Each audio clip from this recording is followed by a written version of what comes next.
Congressman Adam Schiff is the ranking member of the House Intelligence Committee. He's joining us live here in studio. Congressman, thanks very much for joining us. You bet. So when the White House yesterday, Sean Spicer says, you know what, it's really the Obama administration's fault that Flynn got his security clearances renewed in 2016. The administration was still in office. They renewed his security clearances, even though a year earlier he went to Moscow. There was all that video of him having dinner with Putin. What do you say? Well, this is a continuation of what we saw in the early days of the Trump presidency. When they felt the Yemen raid hadn't gone well, they said it's Obama's fault. Obama cleared this operation. Now they're saying it's Obama's fault that we didn't vet him better. The reality is they have the responsibility as the new administration to vet people they want to place in senior positions. The security clearance forms we have requested on a bipartisan basis in the Intelligence Committee. We haven't received them yet. I look forward to going through them. But there's a profound question. Did Flynn report any monies that he received? That may have impaired the vetting process in terms of the agency for its security clearance. But there's really no excuse for the Trump administration here. And simply blaming Obama, that argument has really a shelf life that expired a long time ago. If he didn't disclose the money he received from Russia and for Turkey, for that matter, on those security clearances, his request to get his security clearances updated, renewed, that's a violation of the law. It is. So I think there are potentially three legal clouds that hang over General Flynn. One is whether his receipt of the funds was unauthorized by law, another whether he failed to properly disclose the receipt of these payments when he did his security clearance, and also whether he made false statements that are violative of a provision of law. So there are probably good reasons why he is now asking for immunity. But it is way premature for our committee to be considering that kind of request. And we learned yesterday the Inspector General of the Department of Defense has opened a formal investigation into all of this. His lawyer has suggested he's got a story to tell, and he'll tell it to members of Congress if you grant him immunity. You raised the issue. Are you thinking about that? Well, it's, I think, very early for us to be considering something like that. What we ought to be doing is interviewing each and every other witness. Have you invited him to testify? I'm confident the point will come where we will be inviting him. But nonetheless, we have a lot of work to do before that to bring in other witnesses that can shed light on the circumstances that led up to his firing or whether there were false statements in connection with any of these issues. We also want to discuss with the Justice Department their equities, and we would want to receive a detailed proffer from either Flynn or his attorney as to what he would say before we would be able to even evaluate that kind of request. You have hearings coming up, next week? Tell us about what we can anticipate.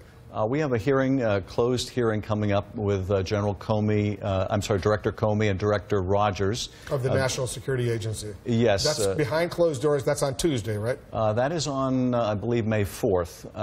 But we also are trying to reschedule the open hearing with Director Clapper, Director Brennan, and Sally Yates. That was supposed to be May 2nd, right? You know, I can't remember what the original date. I think we asked the two directors to come in, and closed session was the 2nd.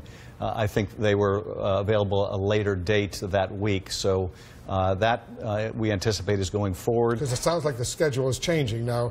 Are there still problems with the Republicans? Because we remember Devin Nunes, the chairman, he has recused himself now. You've got a new acting chairman, at least as far as the Russian investigation. Is that cooperation back? Is it working, or are there still partisan divisions? Actually, it's been very good, very productive. I think Mike Conaway is really doing his very best. We certainly are as well to get this back on a even keel, a nonpartisan track. And I think we've largely accomplished that. We are inviting witnesses before the committee. We're rescheduling hearings that were deferred or canceled. We're getting the documents that we want to get. We're working with the agencies to get the cooperation from agencies we need. So we are now fully back on track. So I just want to be precise. The FBI Director, James Comey, the NSA Director, Admiral Mike Rogers, they will testify behind closed doors later in the week, later next week. Yes, but the other hearing with Sally Yates, who was the acting Attorney General, James Clapper, John Brennan, the former CIA Director, that will be an open session. It will be earlier in the week. Or is there a date? Is that date still open? That date is still open. I believe we're going forward with the closed hearing towards the latter part of the first week of May. The open hearing, we're still in negotiation with the Senate over who will be interviewing what witnesses in open session, but we expect that to go forward as soon as we can pin down the date, as well as get the schedules of the witnesses. But in all of this, we're working very collaboratively, Democrats and Republicans together. I think we've really turned an important page in the investigation. Quickly on North Korea, because you've been studying this very closely, as all of us have. When the President of the United States says in this Reuters interview there is a chance that we could end up having a major conflict with North Korea, absolutely. What's your reaction? Well, my reaction is if this was a statement made in complete isolation, it'd be one thing. When it's a statement made while we have an aircraft carrier group headed there, when we're in the process of installing missile defense there, this is going to be read very differently. I'm all in favor of putting maximum pressure on China to really clamp down on North Korea economically. It's the only thing that will, I think, cause North Korea to think twice about moving forward on the nuclear and missile front. But I do worry about an excess of saber rattling because we have an erratic leader in North Korea, and it puts the President of the United States in one of two positions. If the North Korean leader goes forward with nuclear tests now, what has the President locked himself into doing by way of response?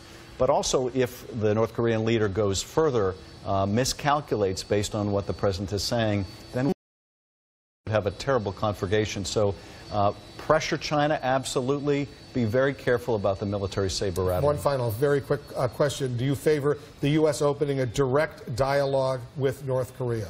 You know, I think at an appropriate point we should consider that. The alternative is a military confrontation. But I do think that we need to get some demonstrable show of progress by North Korea. And if we ever do enter into negotiation, the verification regime is going to have to be ironclad because they have cheated before, and if we don't have that kind of ironclad inspection regime, they'll cheat again. Congressman